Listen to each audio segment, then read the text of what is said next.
Non, c'est vrai parce que Eric aussi, alors, il y a du boulot hein, pour cet été, Eric.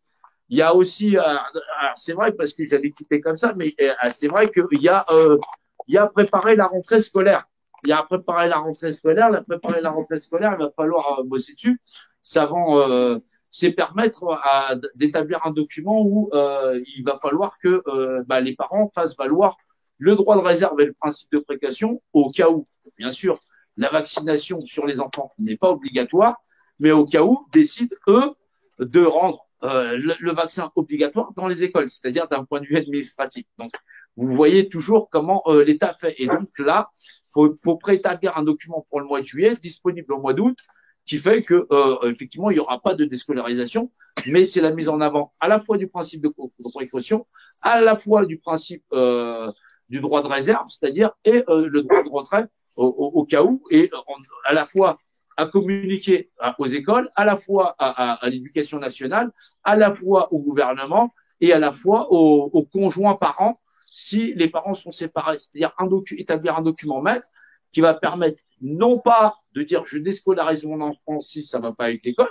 mais par principe de précaution, si l'État décide d'être gestionnaire d'une pseudo X pandémie machin chose, permet d'établir un document maître qui fait qu'on ne viendra pas chez vous en disant vous avez déscolarisé votre enfant et on va vous le prendre.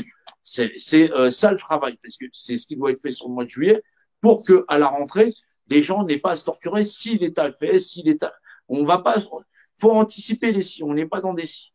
Voilà. On sait qu'ils vont continuer, mais déscolariser des enfants, ça nécessite que les gens comprennent de la gestion administrative qu'a l'État dans la pression des populations, c'est-à-dire le droit de réserve, les droits de retrait et ainsi de suite, et dans les corps de métier et les corps d'État, c'est-à-dire faire ce que Bruxelles n'a pas fait.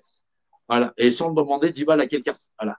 Et que des gens aient des documents qu'ils vont imprimer, qu'ils vont donner soit aux conjoints parents, qu'ils vont donner aux conjoints parents s'il y en a un, à l'État, aux services municipaux et aux services sociaux, la scolarité, voilà, pour que effectivement réclamer que de la gouvernance, ils mettent en place des substituts à cause de cela et qu'en attendant, par le principe de précaution, les enfants ne pourront pas assister. Voilà. C'est ça où c'est l'État qui est mis à défaut et qui, comme l'État l'a connu pendant cette période de pandémie, de mettre les choses en place ou effectivement d'avoir les parents qui puissent à ce moment-là faire l'école à la maison, puisqu'on dit c'est clôturé. Mais là, par le principe de précaution ou là, le principe de gestion, c'est l'État qui sera mis à défaut. Voilà, comme ça a été pendant la pandémie. Ailleurs, je vais laisser la parole à Eric. Ouais, donc pas trop longtemps, mais en fait, effectivement, il va falloir nécessairement que les parents qui veulent faire des actions par rapport à tout ce qui est par rapport à l'ASE et toutes les administrations de l'État, il va falloir le faire de manière coordonnée, mais surtout ne pas être dans la confrontation avec l'administration. C'est-à-dire qu'il va falloir faire valoir la loi de Dieu en dimensionnalité, mais surtout, il va falloir que on explique à cette administration qu'on lui rappelle son code d'administration. Et justement, je vous montre un petit exemple ici. Je ne sais pas si on va le voir rapidement. Ça, voilà, je pense qu'on le voit, parce que moi, dans le cadre, je ne le vois pas. Mais là, vous le voyez.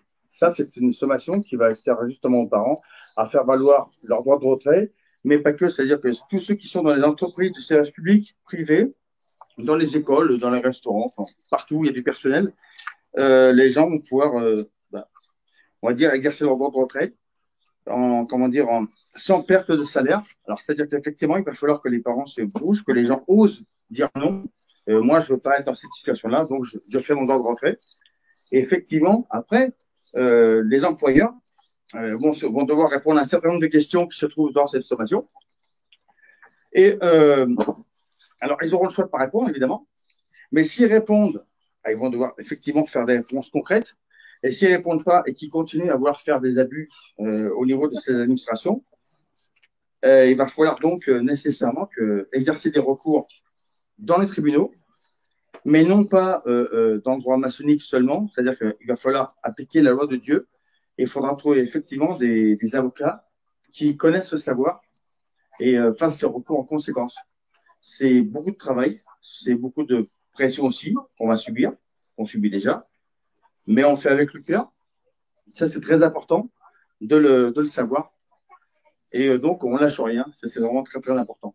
Et donc, les administrations, puisqu'elles veulent faire d'administratif, elles vont répondre à beaucoup de questions de nature administrative. Elles seront dans l'impossibilité de pouvoir répondre à tout ce qu'il y a dedans. Et donc, normalement, elles devront, comment dire, abdiquer et faire que les gens puissent exercer leurs droits sans abus.